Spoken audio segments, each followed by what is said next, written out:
pala guys sa check up ng port na pick up. So yun yung leak niya, yun malangis. Yan ang ano niya. Wala na lamang pre yun to. Naubos na yung laman.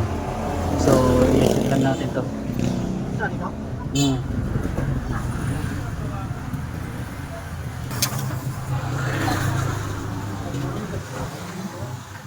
Ito.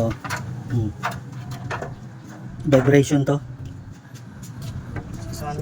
Sige, buunin mo yung ano, pressure para hanapin natin kung saan dito yung leak niya.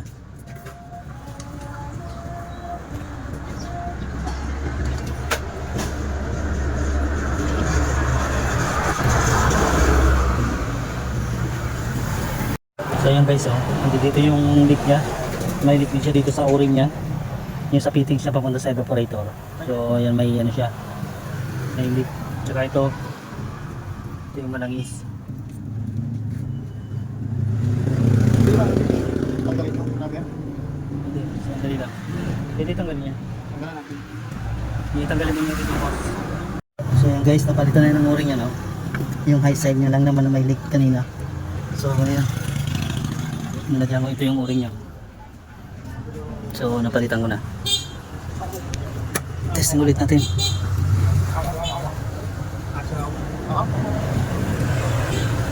Go. Magawa ka po.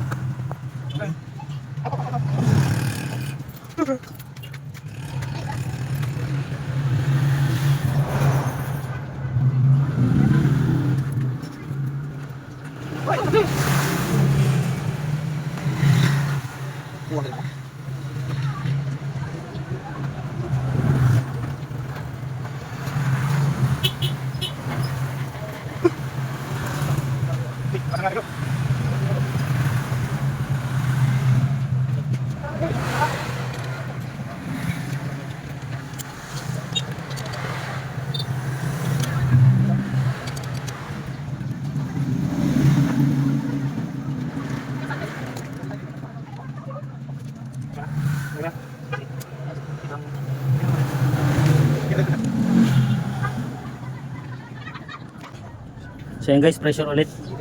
Dito guys, malakas yung ano niya. Ayan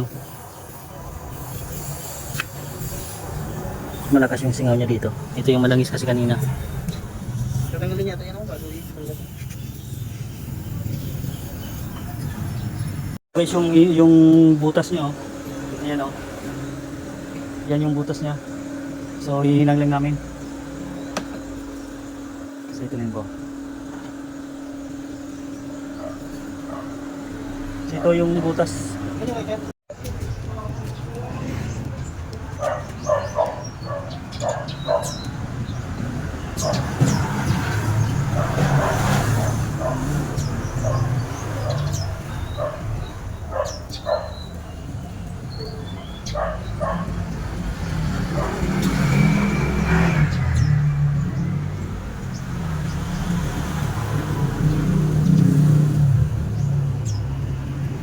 Ay, puta.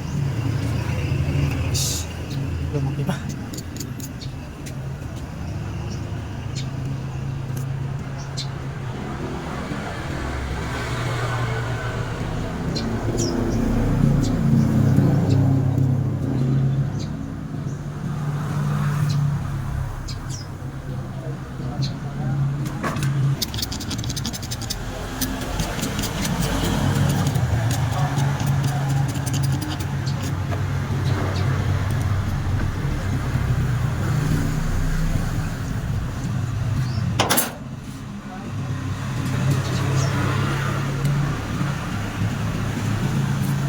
So ito guys, nakikabit ko na yan, pipressurean ko na lang siya para malaman na yung ano niya.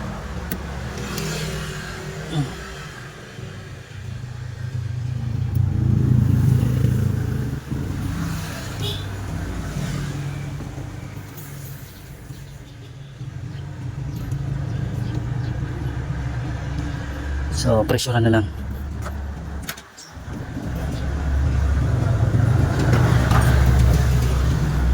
Nakasaksak. So ayan, gargaan natin ang pressure para malaman kung may leak pa yung mga sa fittings niya.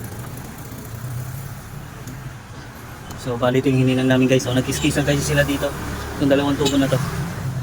Ayan.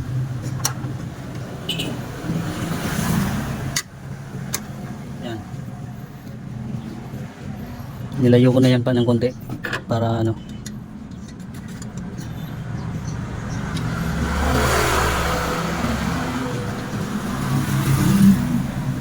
So ito guys, okay na to. Naibalik na namin yan. Kinakargaan ko na rin ng preyunta. Sige sir, pag-start.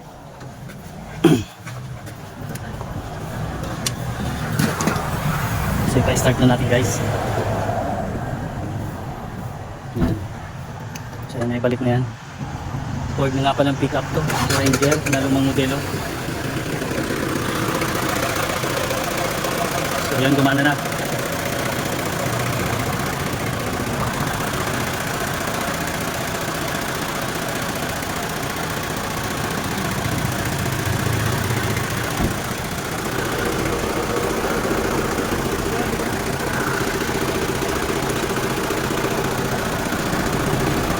So lagyan namin ng tubig o radiator dahil natapon yung kanina. Dito sa natanggal yung ano yan.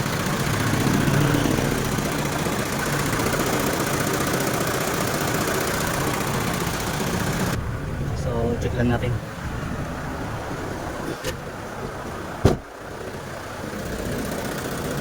Ford Ranger to na XLT. Lumang modelo. Unang labas ng Ford na Ranger.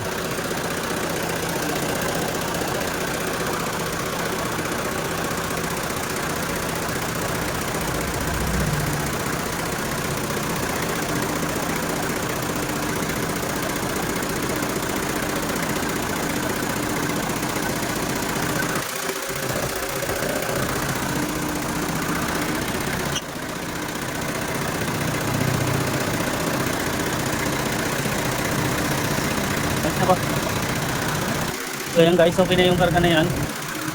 40. Check lang natin yung loob.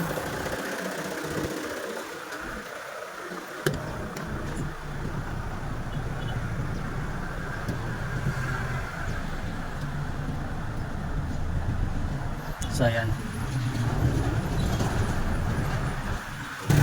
So ito guys, okay na to. Ayos na to, mana na to. Okay na yung lamig sa loob.